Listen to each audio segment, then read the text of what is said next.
So, I've got something super exciting for you today on QuickSpeak English. You know how we're always talking about life-changing decisions? Well, today we're diving into probably the biggest one of all, choosing a life partner. That's right. And and I couldn't be more thrilled to share my expertise on this topic. As someone who's been working with couples for like over a decade now, I've seen firsthand just how crucial this decision really is. Peter, I'm so glad you're here because this is such an important topic that affects literally everyone, right? Absolutely. And you know what's really interesting? Most people, they actually spend more time choosing their next phone than really thinking about what they need in a life partner. I mean, this is the person you're going to share your entire journey with, right? Your dreams, your struggles, everything. Um, that's actually kind of scary when you put it that way. It's not meant to be scary, but it's just so important to be mindful about it. Like this decision literally shapes every single aspect of your life, and that's exactly why I'm so excited to break down these 10 essential things everyone should really think about. So, Peter, um, where should someone even start with this whole process? Like, what's the first thing they need to think about? That's actually such a crucial question. And I always tell people the same thing. You've got to start with yourself. Like really understanding who you are is absolutely fundamental before you can even think about choosing a life partner. Um, what exactly do you mean by understanding yourself? That sounds kind of, well, deep. Well, think about it this way. You know how sometimes people jump into relationships and they completely lose themselves? That's because they never really took the time to figure out their core values, right? Like what actually matters to them deep down. So it's about knowing your own values before trying to match with someone else's? Exactly. And and it's not just about values. It's about really understanding your own growth journey. Like where you're heading in life, what kind of person you're becoming? Because here's the thing.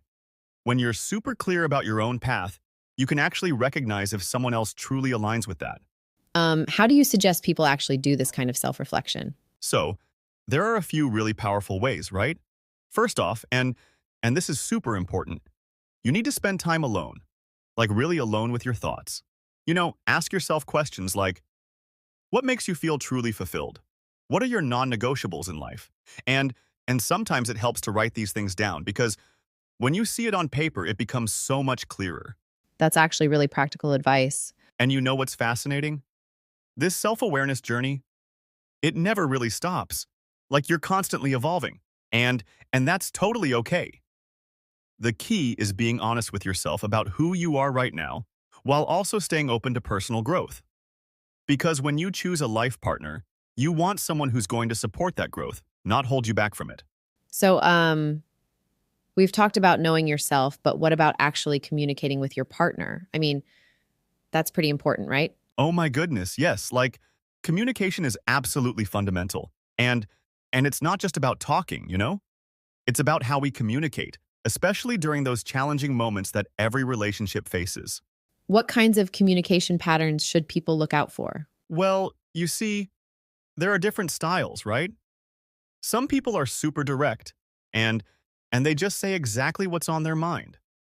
Others are more, well, they tend to process things internally first. And then there's emotional communication? Like how comfortable someone is expressing their feelings. Um, how do you know if your communication styles actually match? That's such a great point. It's not always about matching exactly. It's about understanding and respecting each other's styles. Like, I've seen couples where one person needs to talk things out immediately and and the other needs time to process. The key is finding ways to meet in the middle, right? What about when conflicts come up? That must be really important to consider. Absolutely crucial. And and here's the thing about conflict resolution. It's not about avoiding arguments because that's just not realistic. It's about how you handle them? Some people get really defensive, others shut down completely, and some people actually become problem solvers. So, what should people look for in a potential partner's conflict style? Look, what you really want to see is someone who can stay respectful even when they're upset, right?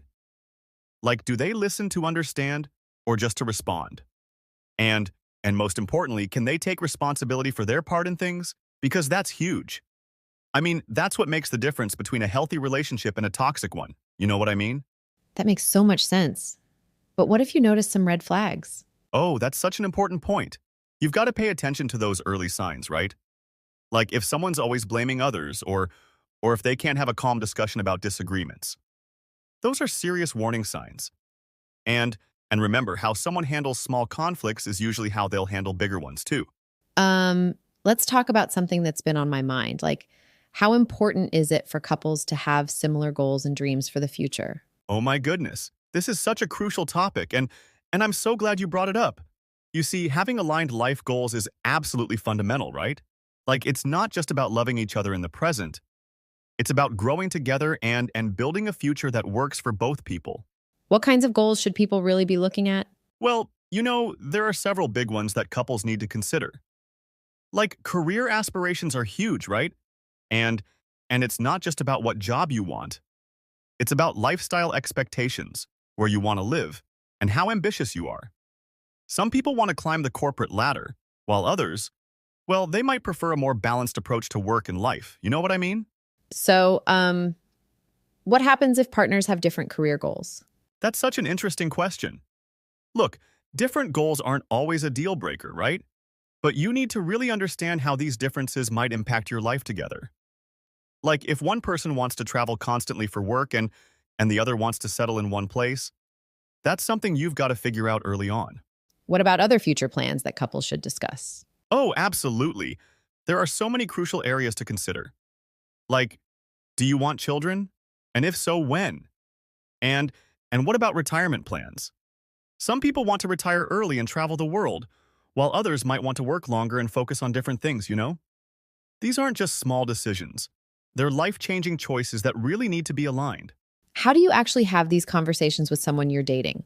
The key is to approach these discussions naturally and gradually, right? Like, you don't want to overwhelm someone on the first date, but you also can't wait too long. Start with casual conversations about where you see yourself in 5 years, and and pay attention to how they respond. The important thing is being honest about your own goals while really listening to theirs. You know what I mean? Um, Speaking of important conversations, what about family stuff? Like, how much do our family backgrounds affect relationships? Oh, wow. This is actually such a huge factor that people often overlook. You see, our family backgrounds, they basically shape everything about how we view relationships, right? And it's not just about traditions or customs, it's about our whole approach to life. You know what I mean? Could you give some examples of how family background affects relationships? Absolutely.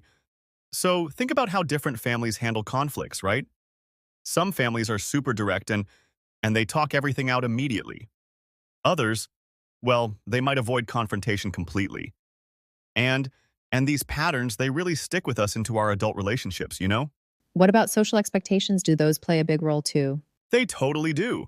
Like different cultures and social backgrounds come with different expectations about everything. Marriage, gender roles, and even how you spend holidays, right?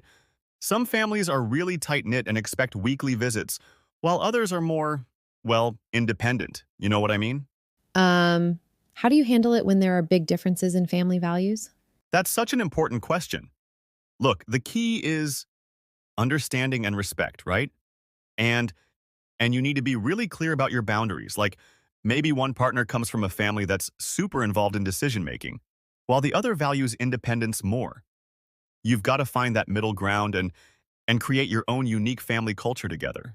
What about dealing with in laws and extended family? Oh my goodness, this is crucial. You're not just marrying your partner, you're kind of joining their whole family system, right? And and it's so important to discuss expectations early on. Like, how often will you visit? What role will they play in your lives? These things can cause so much tension if you don't address them up front. You know what I mean?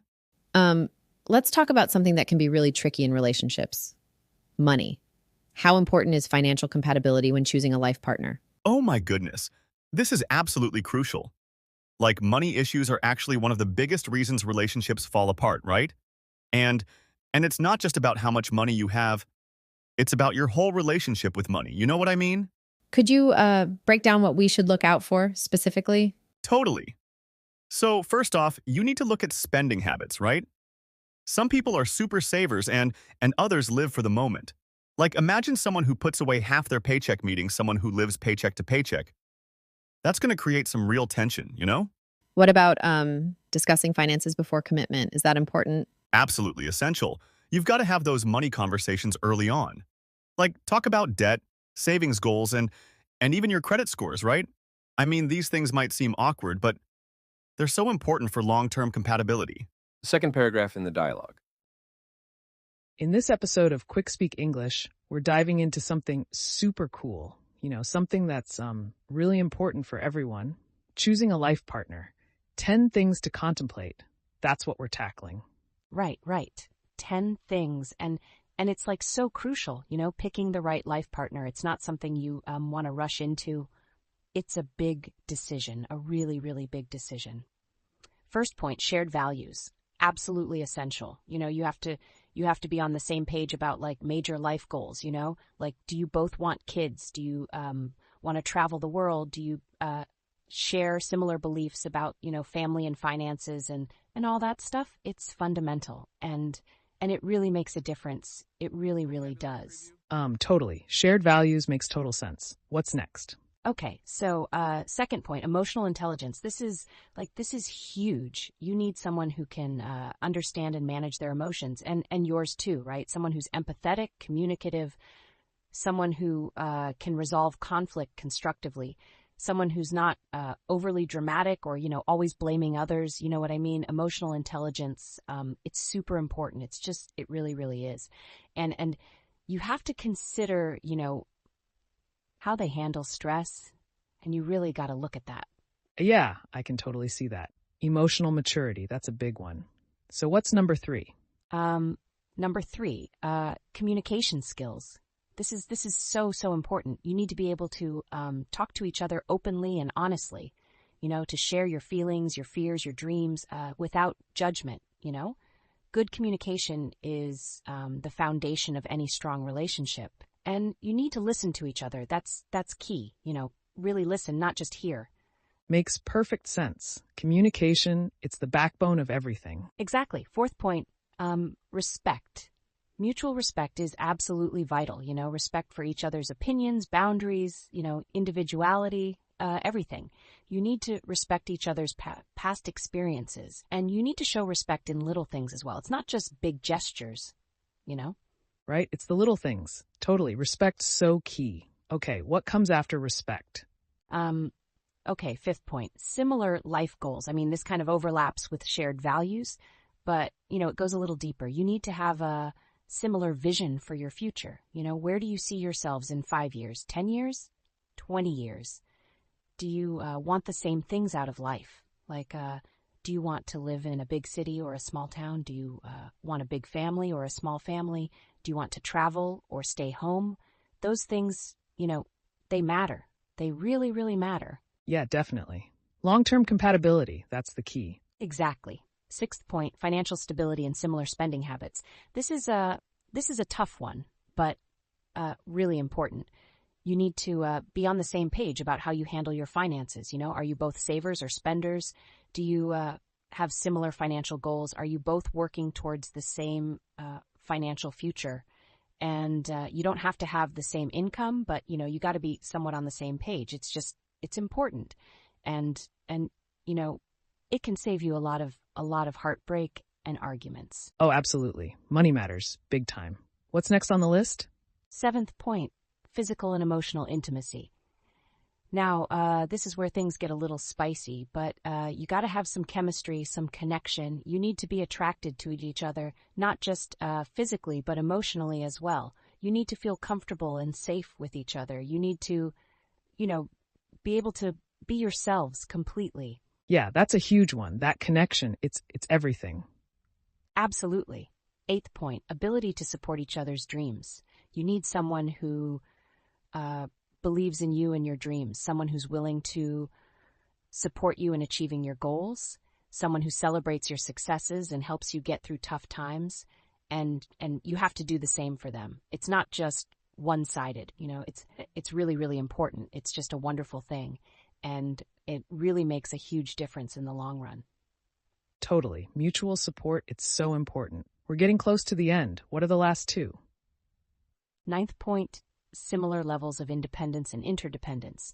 You need to find a balance. You need to have your own life, your own interests, your own friends, but you also need to be able to rely on each other, to support each other. You know, you've got to be able to be together, but also be yourselves. It's a delicate dance, but it's crucial. It really, really is. And it takes some work. You know, it takes some work. Right, a healthy balance. That's so true. Last point, Lily? And finally, 10th point, a shared sense of humor. Now, this might seem trivial, but trust me, it's not. Laughing together, it's a great way to connect, to de-stress, you know, to get through tough times. You need someone who can make you laugh and who appreciates your sense of humor. And it's a beautiful thing, you know, it's just so important, you know, it makes life more enjoyable, you know? That's funny. I was thinking the same thing, actually. Laughter is the best medicine, right? So, those are 10 things to contemplate before choosing a life partner. Thanks for that, Lily. That was extremely helpful and insightful. I hope our listeners found this episode of QuickSpeak English insightful. My pleasure, Sophia. And remember, finding the right partner is a marathon, not a sprint. And don't settle for anything less than you deserve, you know. Be happy and take your time.